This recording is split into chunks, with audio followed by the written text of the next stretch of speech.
Bon, alors je vous propose de prendre quelques instants pour quelques dernières questions avant de conclure ce Cobati, ces différentes tables rondes du Cobati Med. Alors, est-ce qu'il y a des questions, que ce soit donc sur la première ou deuxième table ronde de la matinée? Alors, j'ai vu une main se lever en haut à droite, une dame avec une veste rouge. Non, tout à fait en haut. Voilà, la dame là-bas. Merci. Bonjour, je me présente Béatrice Sicard, Cobati Côte d'Azur. Edgardo me connaît bien sûr. Je suis ingénieur structure, béton armé et bois. On est proche de l'Italie, bien sûr, et d'autres pays européens. On a cette problématique de matériaux et de main-d'œuvre. Je vous pose la question à tous. Comment comptez-vous faire pour faire évoluer les choses? Alors, Edgardo. Vu que je suis...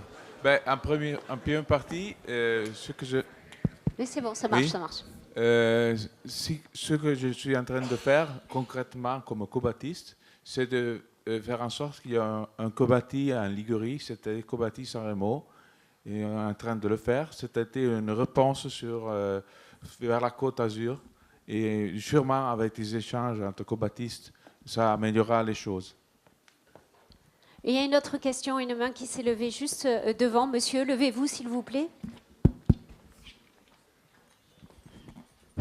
Ma question est posée surtout sur la première table ronde. Il m'a paru que survoler sur les intervenants une bonne dose d'optimisme, tandis que la réalité, bon, en relation à l'immigration du Sud vers le Nord, les besoins de migration, les nouveaux atouts pour la main-d'œuvre, pour le vieillissement de la société européenne, etc., pour le PIB. Bon, d'accord. Il m'a paru une dose d'optimisme. Et alors, il y a des réalités qui m'interpellent. Moi, j'étais à Bruxelles en 1960, à Molenbeek, à l'autre côté du canal qui divise la Bruxelles cosmopolite et bourgeoise, le Parlement européen, les diplomatiques, les couches moyennes, les Wallons, les Flamands, donc le cosmopolitisme.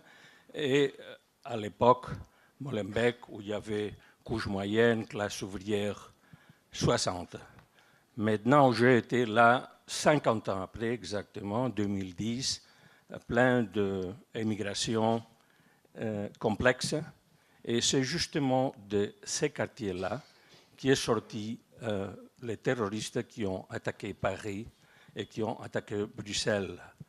On a vu aussi à Barcelone et on a vu à Paris le résultat Paris de soulèvement dans les quartiers d'immigration où il n'y a pas de nouveaux émigrés, sinon d'enfants qui ont été formés pour la troisième génération, qui ont été formés dans l'école française et qui ont vu les drapeaux français toujours dans ces écoles, dans ces villes, dans ces quartiers, dans ces communes.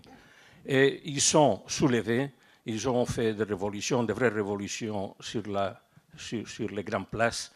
Ils ont brûlé des voitures, ils ont occupé des locaux et on voit l'échec de cette situation. Ça, c'est la réalité. Il m'a semblé qu'il est bien la proposition optimiste qu'on a vue ce matin, mais je vis aussi par hasard à Munich et à Salzbourg, fait 4 ans, 5 ans, les premières vagues, l'arrivée des premières vagues de gens qui venaient à pied depuis l'Afghanistan, depuis l'Iran, depuis Syrie, qui venaient par la Turquie et qui arrivaient là, morts de faim, et qui étaient placés sur les voies ferrées pour prendre un train pour le centre de l'Europe. Et que nous, les Européens, nous n'avons pas su gérer et lui donner des solutions. Il y a un contraste, à mon avis, entre ce qu'on a vu ce matin, optimiste, et la réalité qu'on voit toujours. Voilà. Alors, Edgardo, merci de votre intervention. Donc sur ces, on va dire, ratages parfois de ce qu'on appelle l'intégration, bien qu'il s'agisse pour la première partie de l'intervention de monsieur de français ou d'espagnol de la deuxième, troisième génération, souvent troisième génération en l'occurrence, qui n'ont pas, qui sont en révolte contre leur pays de naissance. Et puis en même temps, donc c'est cette difficulté à savoir accueillir et intégrer cette nouvelle immigration. Alors, merci pour cette question, parce que bien sûr, on ne peut pas tout dire en quelques minutes, etc. Et surtout, on essaie d'être toujours optimiste, parce que c'est beau être optimiste aussi, hein, je crois, et c'est beau.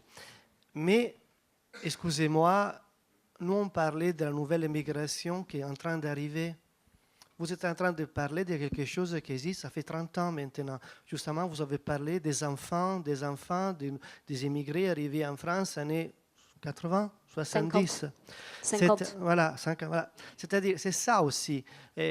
On ne parlait pas de comment on gère aujourd'hui en Europe, dans tous les pays, et comment on vit l'immigration du passé. Mais il parlait dans sa deuxième hypothèse de ceux qui sont aussi arrivés maintenant. Bien sûr, la réponse, vous l'avez donnée, on n'a pas su gérer. On a créé, nous aussi, des problèmes, on dit la vérité, nous, on a créé des problèmes en Syrie aussi, et on n'a pas su gérer la solution. C'est évident, mais moi je suis optimiste, c'est-à-dire que cette personne-là va être intégrée. C'est sûr, parce qu'on est en train de voir les erreurs du passé, justement, comme on n'a pas su gérer l'immigration des années 70, des années 80 et des années 60. Moi, je vous fais l'exemple de l'Italie, parce que comme c'est mon pays. Hein, en Italie, on n'était pas habitué à l'immigration, bien sûr, parce que l'immigration était surtout en France. Hein, l'Italie et l'Espagne étaient des pays, surtout qui ont parti à l'étranger. On n'avait pas des étrangers qui venaient chez nous. Et les dernières 15-20 ans, on a connu une forte immigration. Nous, on l'a géré très bien. Et est-ce que je peux dire des mots maintenant politiquement corrects? Excusez-moi. Hein? Il n'y a pas eu de terrorisme en Italie. Et excusez-moi, il n'y a pas eu de terrorisme. Pas de bombes sont explosées chez nous. Mais Beppe Grillo, l'italien n'est pas... Mais quand même, excusez-moi, on n'est pas en train de parler de la même chose. On n'a pas eu de terrorisme en Italie. On n'a pas eu des jeunes fils des personnes qui viennent du Maroc ou de l'Algérie qui ont fait exploser des bombes. Et quand même, l'Italie, c'est le pays catholique par excellence, et c'est là qu'on doit faire un attentat éventuellement. Alors, en Italie, l'intégration a bien marché. Les enfants, parce que pendant quelques années, j'étais au consulat, les enfants des immigrés marocains qui habitent à Vérone, à Milan, à Bologne, ils parlent le dialecte du pays. Ils parlent comme mes enfants. C'est-à-dire, c'est là l'intégration. Ils n'ont pas oublié les racines, bien sûr, parce que la famille est d'origine marocaine, ils sont des Marocains, mais ils vivent comme chez moi. Ils parlent le dialecte de Milan, et ils parlent le dialecte de Vérone. Ce n'est pas le cas dans tous les pays. Une réponse, Fernando Novolians, l'Espagne. Ok, merci de votre question. Pour vous raconter... S'il vous plaît, un peu de silence dans la salle, sinon on ne va pas pouvoir profiter des réponses. Et pour vous raconter, moi, dans mon travail, j'avais l'opportunité de travailler dans la Latino-Amérique, à l'Afrique, à la Chine. Et moi, aujourd'hui, j'habite entre Madrid et Barcelone. La moitié de la semaine, je suis à Barcelone, l'autre moitié, je suis à Madrid, comme vous savez bien. Et moi, je suis en train de voir la problématique qu'il y a ici, par exemple, à la Catalogne, la problématique qu'on a à Madrid.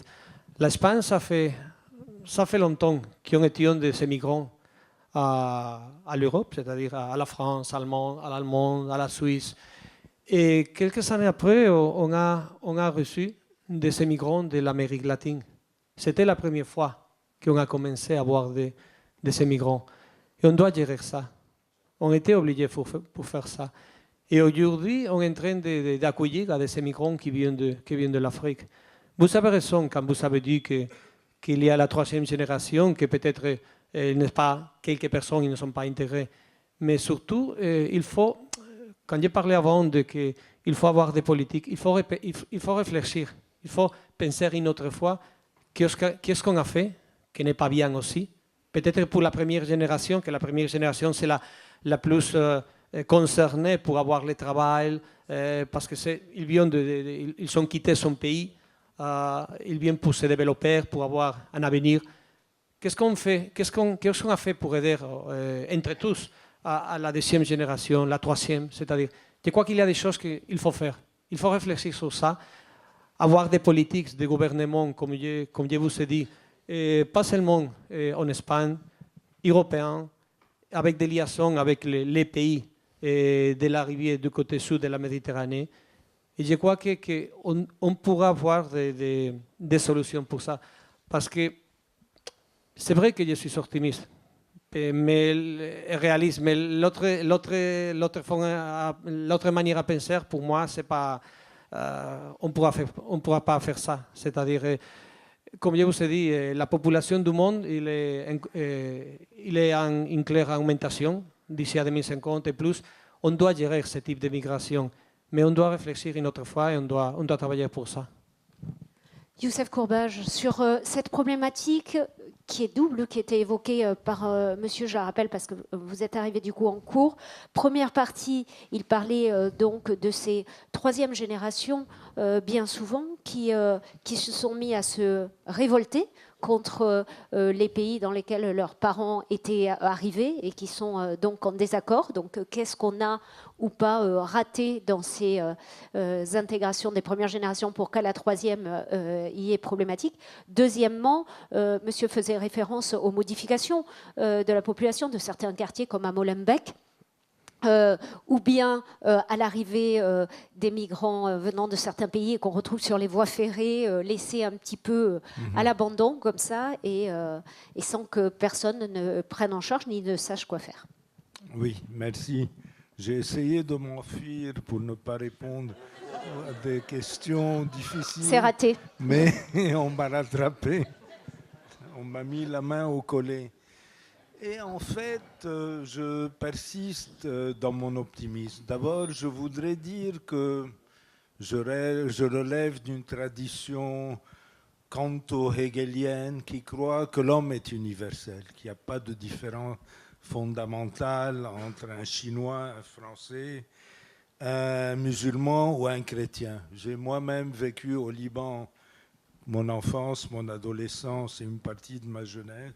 Et j'ai vu à quel point les clivages confessionnels étaient artificiels et provoqués. Partant de ceci, je voudrais aussi dire que j'ai une tradition marxiste également qui guide mon analyse et qui donne le primat aux données matérielles par rapport aux données idéologiques.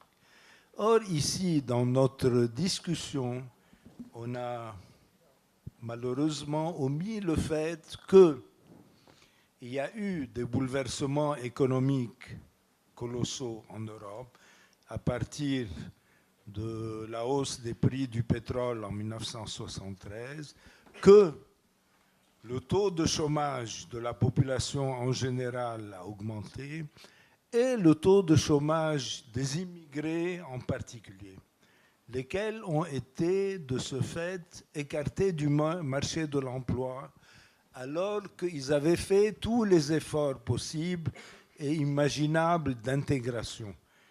Intégration, ils ont des niveaux d'études secondaires et supérieurs presque équivalents à ceux des populations de souche.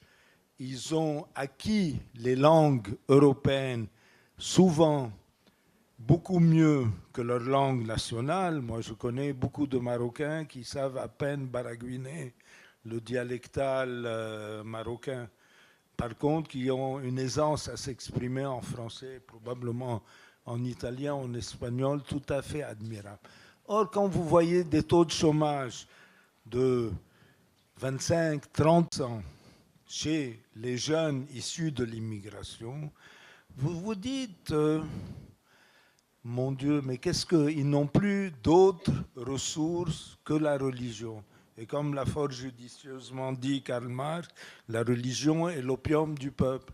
Il faut bien se trouver quelque chose, un reflux identitaire, une agressivité contre la société dominante qui les exclut du plus important. Après tout, ces traînes savates qu'on voit à Molenbeek ou dans la banlieue parisienne, pourquoi ils sont en train d'errer dans les rues? C'est parce qu'ils ne sont pas au boulot. Il suffirait qu'ils soient dans un bureau ou dans une usine pour qu'ils changent du tout au tout de leur comportement. Et par conséquent, je pense que le sursaut intégriste, le sursaut salafiste auquel on assiste, qui est tout à fait réel aujourd'hui, n'est qu'un épiphénomène qui sera appelé à disparaître une fois que cette crise économique sera résorbée. Oui, et puis on a d'autres questions. 3 secondes sur les violences. Je suis complètement d'accord. Les violences aujourd'hui sont de nature économique et sociale. Il y a quelques jours à Paris, il y a eu des violences énormes. À Barcelone, vous avez connu des violences, je crois, il y a quelques mois. En Italie aussi. Je crois qu'aujourd'hui, la violence est dans la jeunesse. Parce que la jeunesse est triste, il n'y a pas de travail, c'est ça. Et après, on voit les jeunes maghrébins, musulmans qui brûlent la voiture. Tout de suite, on a peur parce qu'ils ne sont pas comme nous. Mais les autres, les Parisiens qui ont brûlé, les Italiens, c'est une violence générale, je crois. Aujourd'hui, malheureusement, une violence de la jeunesse parce qu'ils ont peur du futur. Oui, on écoute votre question. René Maupin, Cobati Marseille. Christian Granon a dit hier que le Marseillais n'était jamais inquiet. C'est parce qu'il est optimiste. Et je voudrais revenir sur la première table ronde et sur la démographie du continent africain. La création de Cobatimed était liée aussi au traité de Barcelone et à la création, peut-être utopique, de l'Union de la Méditerranée. Bon, on a vu que l'Union de la Méditerranée a du mal à survivre à ça, sans doute, et à cause des dirigeants de la rive nord de la Méditerranée. Au mois de mars, ont été signés à Addis Abeba des accords de 44 pays africains, sans le Nigeria malheureusement, liés à un marché commun qui vise au libre-échange des marchandises, mais aussi peut-être à la création d'une monnaie commune. Donc forcément, à un moment, au libre-échange des hommes. Donc est-ce qu'à l'échelle de 2050, ça ne va pas bouleverser justement cette démographie et les flux migratoires? En résumé, est-ce que les Africains du continent africain ne vont pas rester en Afrique et plutôt migrer à l'intérieur de l'Afrique? C'est ce qui avait déjà été évoqué par vous Oui, tout à l'heure, Youssef Kourbesh, en disant qu'on ira plutôt vers ça, d'ailleurs. Je vous laisse. Ça marche. Mettez-le bien devant la bouche, il marche. Non, je ne voudrais pas trop prendre de temps, mais effectivement, les mouvements liés aux guerres civiles africaines, au phénomène de sécheresse, aux guerres intertribales, interethniques, ont eu pour résultat de déplacer des populations en nombre considérable, mais souvent très près de leur endroit d'origine. Ça a été le cas du Soudan du Nord et du Sud, de Darfour par exemple. On ne connaît pas une émigration soudanaise du Darfour vers l'Europe. Elle s'est orientée uniquement vers d'autres régions en Afrique. Idem pour l'Érythrée, idem pour la Somalie, etc. Par conséquent, ce n'est pas là il n'y a pas de lieu d'avoir des inquiétudes. Et est-ce que justement, dans l'autre sens, ce que signalait monsieur, avec la confortation et le développement de liens entre les pays d'Afrique et d'une économie africaine, au contraire, ça ne va pas carrément arrêter le peu d'immigration et faire que les gens, au contraire, deviennent une force chez eux? Certainement. Un pays comme la Côte d'Ivoire, par exemple, a beaucoup profité des émigrations des régions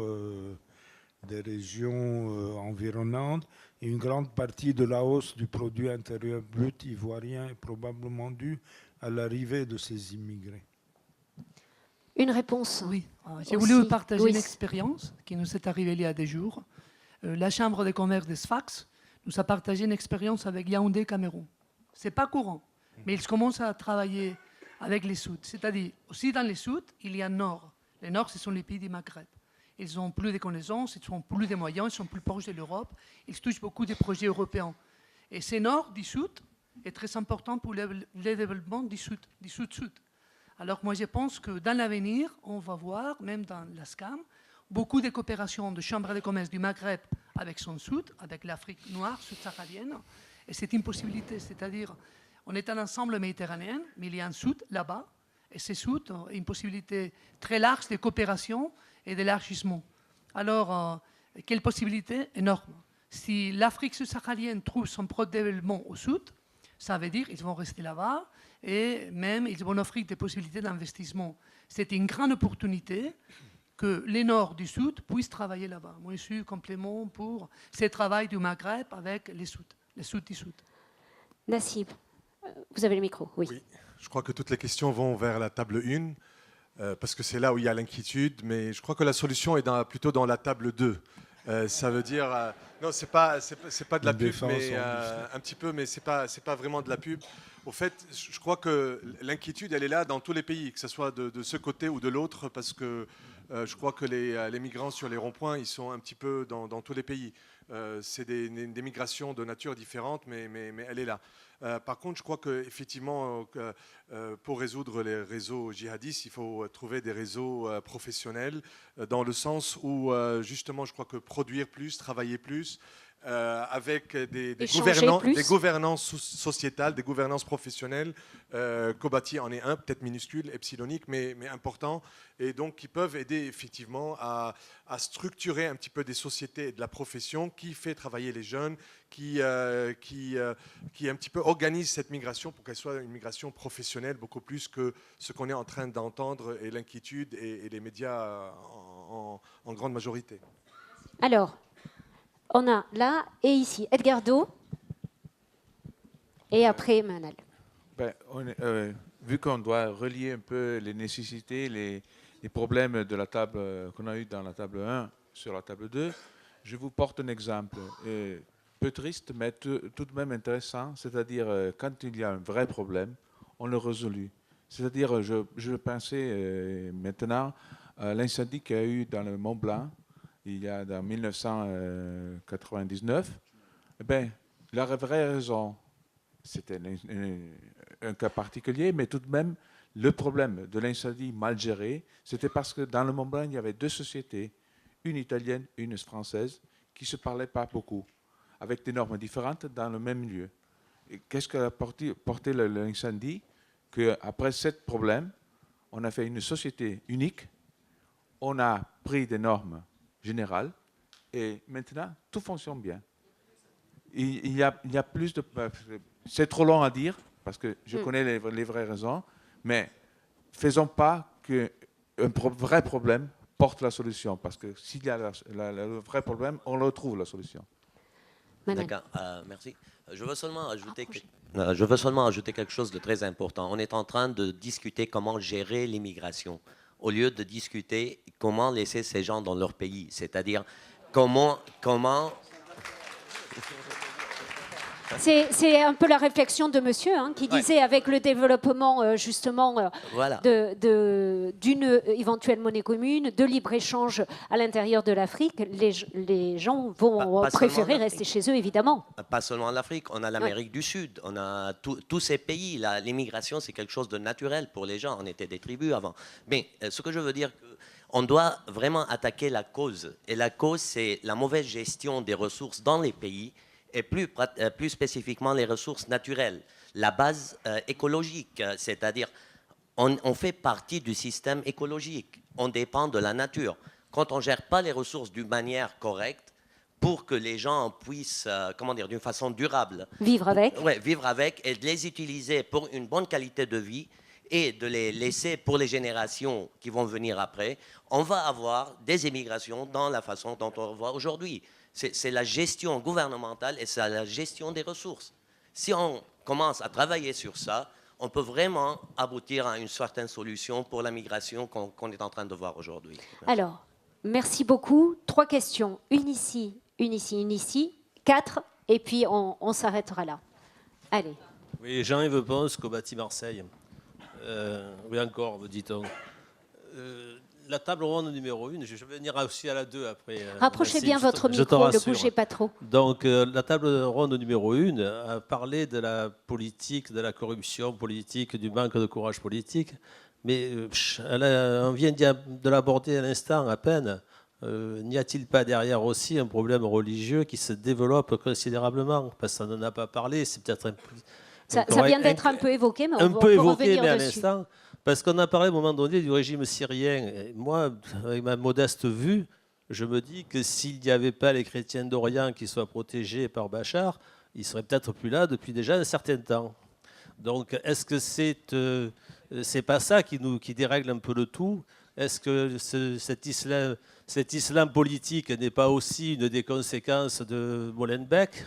Je me pose des questions. Une des causes, vous voulez dire. Des causes, oui, pas des conséquences, des causes. Alors je me pose cette question sans avoir toutes les données. On n'est que des pauvres citoyens, on n'a pas toutes les données que les intervenants avaient. Je vais vous donner une anecdote, parce que c'est autre chose. Récemment, dans un repas de famille, j'avais en face de moi, des gens de ma famille, 2 Français d'origine italienne, qui à un moment donné ont épousé 2 Françaises d'origine espagnole, et qui trouvaient qu'il y avait beaucoup trop d'immigrants en France. Voilà. Après, vous faites avec ça, vous verrez un peu ce que ça peut donner. Pour la table ronde numéro 2, le problème du réseau Cobati. Alors là, Nassim, je regrette que tu aies dit que c'était un brouillon. Non, c'est une esquisse, Cobatimed. Et en fait, l'objectif de Cobatimed était de créer une association dans tous les pays du pourtour et de l'intérieur de la Méditerranée, parce qu'il ne faut pas oublier Chypre et Malte. Ça serait bien aussi de les associer. Et c'est ce qu'il faut qu'on essaie de relancer. Et là, on va se tourner vers notre président fédéral pour qu'il me remette la machine en marche. Qui va venir conclure dans quelques instants. Youssef, vous vouliez réagir? Oui, bien sûr, sur la Syrie. Il est indispensable de réagir sur les chrétiens de Syrie qui ont connu la plus forte émigration depuis que la dynastie Assad est au pouvoir. Et ceci était lié à une fausse pseudo-protection des autorités selon la théorie fumeuse de l'alliance des minorités, c'est-à-dire que les Alaouites, qui sont au pouvoir en Syrie depuis 1963, protègent les autres minorités non sunnites, c'est-à-dire les chrétiens, les Druzes, les Ismaéliens, etc. Or, les chrétiens de Syrie, qui ne sont pas des idiots, n'ont pas été dupes. Ils ont émigré massivement, notamment au Liban, mais aussi en Europe et au Canada. Donc, je réfute totalement cette idée de Bachar protecteur des chrétiens. Voilà. Je donne la parole. Seulement pour ajouter, monsieur, ce que mon collègue a dit, c'est que les chrétiens au Liban ont subi une oppression des Syriens sous Hafez al-Assad. Ça ne veut pas dire que c'est le régime syrien qui a protégé les chrétiens. On était là-bas, on a commencé là-bas et on va rester dans cette région. Ce n'est pas la politique qui va nous chasser, disons. Alors, ce qu'il faut faire, c'est plus, je reviens à gérer les choses pour qu'on n'utilise pas les religions comme, si vous voulez, une arme politique pour pouvoir avancer des idées. Si tout le monde a une certaine qualité de vie qui est bien pour eux, pour sa famille, alors on va, si vous voulez, effacer cette distinction. Moi, j'ai beaucoup des amis qui sont sunnis, chiites, etc. au Liban, et on trouve que le problème est au niveau de gouvernance et de la politique, mais pas au niveau des gens comme nous, des citoyens. Des citoyens. Alors, Louis. Oui, donc c'est pas si finalement vous allez entrer dans l'ASCAM, mais à l'ASCAM, il y a 23 pays dans la Méditerranée, il y en a plusieurs qui sont musulmans au sud. Tous les Maghreb, il y a des chrétiens, il y a plusieurs religions, mais basiquement, les pays du Maghreb sont musulmans. Alors, nous, dans l'institution, dans les réseaux de chambres de commerce, jamais avons eu un problème à ce qui fait référence à la religion. Même n'avons pas une seule commission qui touche l'affaire religion. Les affaires, les échanges commerciaux, ce sont les choses les plus importantes. Nous n'avons pas de problème en termes de religion. Moi, je travaille parfaitement avec mes copains de la Chambre de commerce de Sfax, ou d'Algérie, ou par exemple de Casa, ou Tétouan-Tanger, même avec les copains du Liban. Et la religion n'était jamais un souci entre nous. Moi, je respecte, ils se respectent. C'est plus compliqué quand il s'agit plutôt des migrants qui habitent en Europe et où touchent une différente manière de vivre, une différente religion, avec une société qui est différente. Et comme les différents intervenants auparavant, aussi les espoirs qu'il y avait les deuxième et troisième générations de s'intégrer, d'avoir un bon travail, de toucher ce qui est les rêves occidentaux de richesse, non, auxquels ils n'ont pas jamais pu arriver. Mais avec nous, dans la SCAM, il n'y a pas de problème de religion, ça n'existe pas, et les échanges commerciaux fonctionnent parfaitement, et nous sommes un réseau plutôt de chambres de commerce amis. La solution est dans la table 2. Il vient de le démontrer mais aussi. Nassib, je suis d'accord avec vous, la solution est dans les réseaux et l'échange. Madame.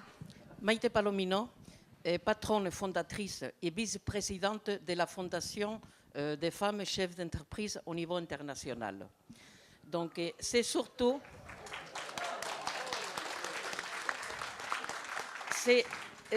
une petite réflexion pour M.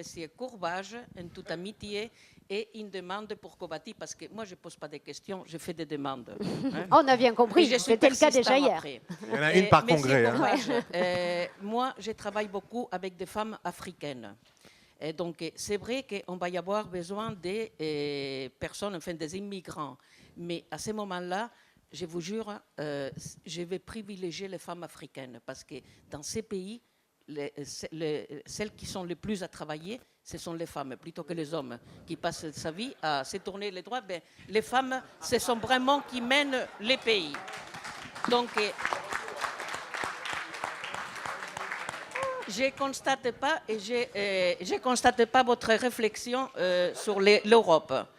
Peut-être dans certains cas, je serai d'accord. Mais en ce qui concerne ces pays-là, c'est pour ça la demande que j'ai faite à Kobati, à la SCAME. Surtout, tenez compte de ces femmes africaines, parce que, quand je dis africaines du Maghreb, parce que d'habitude, ce sont elles qui créent les entreprises qui fonctionnent très bien avec ces petits microcrédits, et on ne tient pas compte d'elles, mais finalement, ce sont ces femmes qui sont capables de faire sortir les pays pour alimenter ses enfants. Donc, surtout, pensez aux femmes. Et leur montrer l'exemple. Merci beaucoup de votre intervention. Il nous faudrait un micro par ici et ensuite Madame là-haut. Oui, un petit peu surtout sur la religion, moi j'y crois absolument pas non plus. Hein. Ces types qui ont fait des massacres en France ne sont pas des religieux. Hein. Levez-vous. Le type qui a écrasé des gens avec sa voiture à Nice, il n'est pas religieux du tout, il n'allait jamais à la mosquée. Donc ça veut dire que la religion, oublions ça, ce n'est pas la question aujourd'hui. On prétend que la religion est derrière, mais il n'y a pas de religion qui prêche ceci, à part quelques extrémistes qui sont quand même très minoritaires aujourd'hui. D'ailleurs, le Liban est un bel exemple de gens qui ont vécu en parfait écuménisme depuis très longtemps. En Espagne aussi, c'est un bel exemple aussi, en Espagne ici aussi. Non, je vais revenir sur les questions d'environnement tout à l'heure, et je réagissais à ce que disait Youssef, il dit les problèmes écologiques. On parle d'écologie scientifique, pas d'écologie politique. On est bien d'accord. Pour moi, l'écologie n'est pas un parti politique. C'est du bon sens. C'est ce qu'on a évoqué hier, en fait. Hein. C'est pas de droite, c'est pas de gauche, c'est pas blanc, c'est pas noir. C'est du bon sens. Et c'est vrai que l'Afrique a des ressources. Je rejoins entièrement Madame. Moi, j'ai beaucoup vu les femmes africaines au moment de la COP 21 à Paris, où elles sont venues massivement. Et Ségolène Royal avait organisé un sommet des femmes. Et les Africaines étaient très présentes. Il y avait Mary Robinson aussi. Il y avait pas mal de latino-américaines aussi. Elles ont des solutions que les hommes n'ont pas. Ce qui m'avait bouleversé à l'époque, c'est quand les Nations Unies sortent un document, c'était tard. Malheureusement, c'est sorti au moment justement de l'attentat du Bataclan, donc on l'a oublié.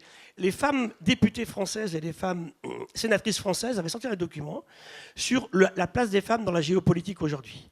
Et c'était vraiment, retrouvez-le, il est sur Internet en français, en anglais, il est vraiment excellent. Il fait une grande place aux femmes africaines. Elles ont des solutions que les garçons n'ont pas. Et ce qui m'avait bouleversé, c'était ce rapport qui disait que lorsque survient un grand accident climatique, ou alors une éruption volcanique, ou bien un séisme, un tsunami, 70% des victimes sont des femmes. On se pose la question, pourquoi les femmes? Elles sont un peu plus nombreuses sur la Terre à cet âge-là, mais ça n'explique pas ça. Hein. Il y a deux raisons à cela. Et on revient à ce qu'on disait avec Youssef tout à l'heure, l'éducation des petites filles. Et la démographie qu'on aborde ici se résoudra par l'éducation des petites filles. Quand les talibans reviennent à Kaboul en 2012, première mesure, les filles ne vont plus à l'école. C'est dramatique. Il y a plein d'endroits comme ça en Afrique où ça s'est produit. Chaque fois que les femmes sont... Alors j'ai bien aimé la remarque tout à l'heure aussi, ce qu'on a discuté. Ça ne marche pas à 100%, mais à 99%. Plus le niveau d'une femme, plus elle est éduquée, moins elle fait de mômes finalement. Alors ça marche pratiquement tout le temps. Et on le voit aux États-Unis aujourd'hui avec les Mexicaines, par exemple. On est en train d'hispaniser, c'est pas une religion, hein, on hispanise la société américaine. Quand je débarque, moi, en Californie, je parle castellano, puis comme ça se passe beaucoup mieux qu'avec les migrantes, à type la fille qui juge l'immigration comme américaine et qui s'appelle, je sais pas, All White ou quelque chose comme ça. Donc ça, c'est important à prendre en compte, c'est vrai, mais ne sous-estimons pas les questions environnementales. La crise syrienne dont on parle depuis 2011 fait suite aux 12 pires années de sécheresse qu'ait connu le croissant fertile depuis 3 siècles. Les paysans syriens avaient déjà quitté leur campagne pour aller à Damas. Et aujourd'hui, on vit un événement qui, moi, m'inquiète beaucoup, c'est le lac Tchad. Le lac Tchad est en train de s'assécher. Je ne suis pas du tout certain, en tant qu'écologue, que c'est encore lié au changement climatique. Peut-être, mais j'en suis pas sûr du tout. Il s'est asséché régulièrement pendant des grandes... Il était sec à certains moments, moins sec qu'à d'autres. Des millions de personnes dépendent du lac Tchad. Il n'y a que 5 pays riverains, mais il y a au moins 14 pays autour qui profitent des ressources du lac Tchad. Là, c'est une vraie question environnementale. Sans tomber dans l'essai inverse, on va ramener un fleuve, le Niger, dans le lac pour le remplir, et on repart sur des histoires pas possibles de high-tech qui ne marchera pas de toute façon. Donc, il faut garder la raison là-dedans, et je reviens à ce que tu disais sur les Africains. C'est vrai qu'aujourd'hui, le problème démographique, on l'a bien vu avec Youssef aussi, il est entre le tropique sud et le tropique nord africain. Beaucoup plus qu'en Inde, où aujourd'hui, on disait c'est 2,4 enfants par femme en Inde. L'Inde va dépasser la Chine, certainement, au niveau de la population maximale, mais le Nigeria derrière. Hein. On est vers des choses qui vont être... Comment ils vont travailler, qu'est-ce qu'ils vont manger, c'est des vraies questions. Mais vous savez, ces gens-là, et je rejoins entièrement ce qui a été dit, ils n'ont pas envie de partir de chez eux. La question n'est pas de nous de les laisser chez eux, c'est de faire qu'ils soient bien chez eux, comme tu l'as dit. Ils n'ont pas envie de partir. Donc la résolution du problème d'immigration, on la résoudra quand ils ne partiront pas. Le problème démarre le jour où ils quittent en fait l'endroit où ils vivent. Et sur l'agriculture africaine, qui est très dépendante de 2 gros problèmes actuels, le changement climatique d'un côté, mais la déforestation, on n'en a pas parlé. Et quand est-ce qu'on donnera à 700 millions de femmes africaines d'autres moyens que d'aller couper du bois dans la forêt pour chauffer de l'eau?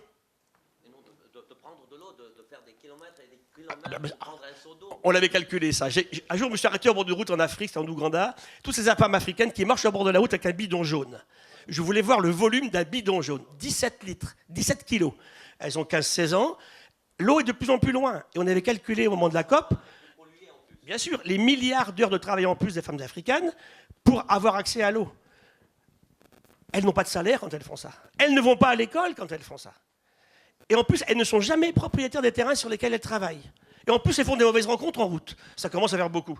Et là, il y a un vrai débat, on revient à ces questions géopolitiques, mais ne sous-estimons pas les questions environnementales, changement climatique, déforestation. Dès le moment où on va commencer à regarder ça, et n'oublions pas non plus la présence chinoise en Afrique, qui est quand même, on n'en a pas parlé du tout, partout, partout. Et je termine là-dessus. Alors nous, on se bat contre Total qui veut exploiter du pétrole dans les Virunga, où il reste les derniers 800 gorilles de montagne. Ah oui, les gorilles, ils sont sympas aussi, on essaie de les garder. On ne pourra pas les sauver dans le Larzac, ils ne sont pas d'accord, mais on fera ça en harmonie avec la géopolitique locale. Les populations d'Ouganda avec lesquelles on travaille sur les chimpanzés, sur les gorilles, il y a des gamins des écoles qui n'ont jamais vu de gorilles.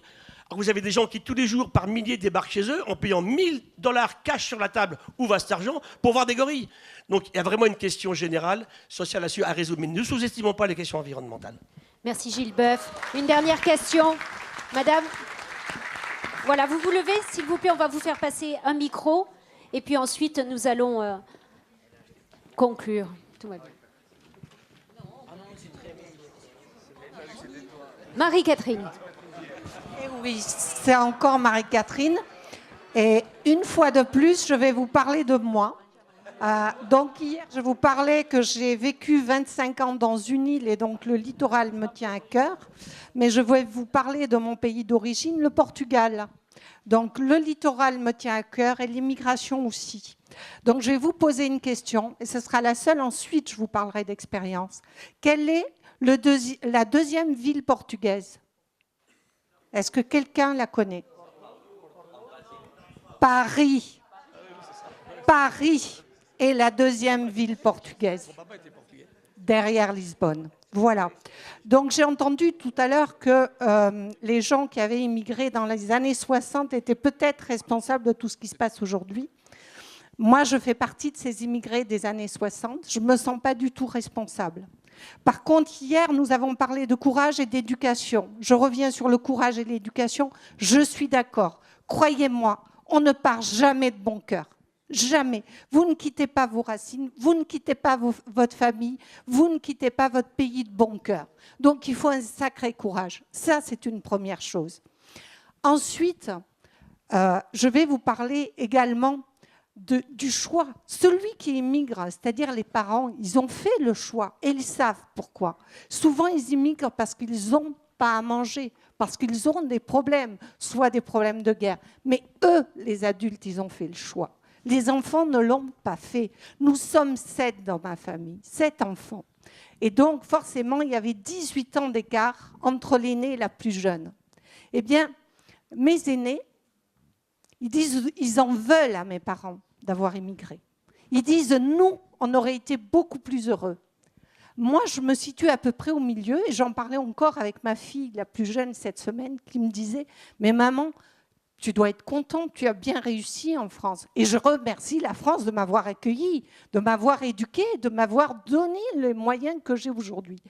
Et je disais à ma fille, moi, je suis au milieu, j'en sais rien. Parce que je ne sais pas ce qu'aurait été ma fille au Portugal. Mes aînés le savent. Eux, ils disent on aurait été beaucoup mieux. Moi, je n'en sais rien. Donc, je n'ai pas d'opinion. Par contre, les plus jeunes de notre fratrie, ils disent quoi? Ils disent nous, on veut surtout pas retourner vivre au Portugal. Eh bien, moi, je suis à quelques mois de ma retraite. Je vous le dis, j'irai là-bas. Certainement plus longtemps qu'aujourd'hui, parce que nos racines, elles sont là-bas. Mes racines, elles sont là-bas. Mais comme elles sont en France. Et quand mon papa est décédé il y a 4 ans, on lui a posé la question, où veux-tu aller? C'est où ta dernière demeure? Et il nous a répondu, ma dernière demeure, j'aurais voulu à côté de mon père, à côté de ma mère, mais je ne vais pas vous laisser là. C'est ça l'immigration. Merci beaucoup, Marie-Catherine, pour ce témoignage. Est-ce qu'il y a d'autres questions?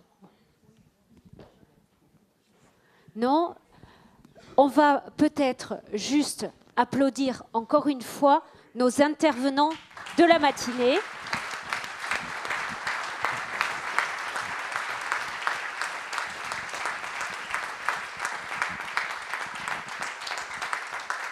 Gilles Leboeuf, vous vouliez faire une dernière intervention. Levez-vous juste, s'il vous plaît, merci. Juste une remarque, vous imaginez que je fais des tas de colloques internationaux, la plupart du temps en anglais, en français, en castellano.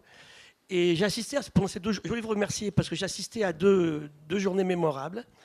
Je suis venu ici parce que je voulais au départ rendre service, hein, c'était sympa. Puis bon, j'aime bien le coin, donc on peut venir près de Barcelone, je viens. Et puis j'ai découvert autre chose, un niveau des discussions, des débats, une qualité des invités exceptionnelle. C'est bien meilleur que beaucoup de colloques universitaires auxquels j'ai participé auparavant.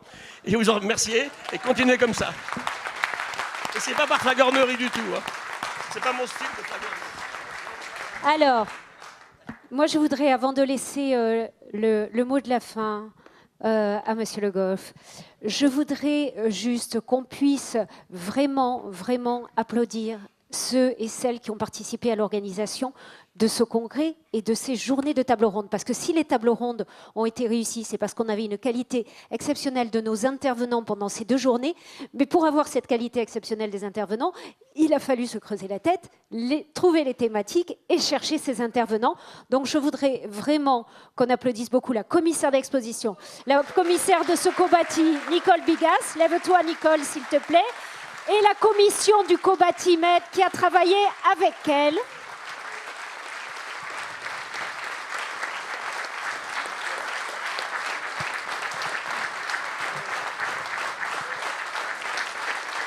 Merci beaucoup, Nicole, pour ce travail et pour l'équipe du co-bâti Montpellier-Barcelone qui t'a accompagné, qui ont pris sur leur temps professionnel pour échanger et trouver des solutions. Merci, vous pouvez vous asseoir. J'ai quelques mots encore à vous dire. Merci, bien sûr, on l'a dit déjà, mais à Maryse Bolini pour toute la logistique. Je pense que vous vous rendez compte de la façon dont tout s'enchaîne relativement bien et de la richesse de ce qui est proposé à côté de tout ça.